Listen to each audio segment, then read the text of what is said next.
This is my Thandai Custard Cheesecake and you are going to love it. The silky smoothness of custard and the crunch of a buttery biscuit base all in one bite.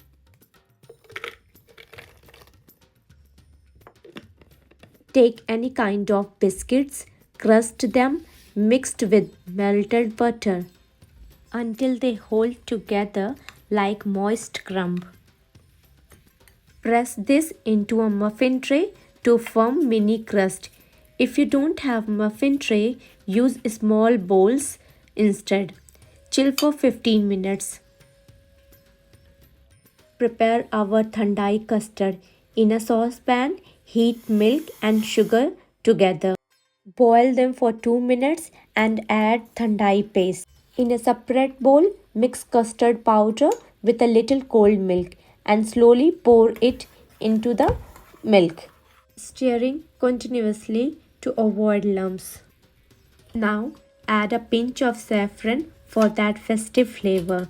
Cook until thick and smooth. Now our custard is ready. Switch off the flame and keep aside. Wait, I just realized I forget the sugar, so I am going to add it now. I am straining the mixture so I can get velvety and lump-free texture for my perfect cheesecake.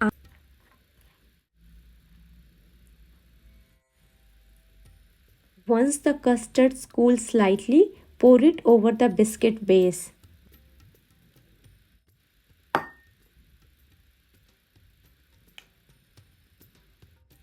Keep in the fridge for 4 to 6 hours or until set. Now our mini thandai custard cheesecake is ready. Let's give them final touch.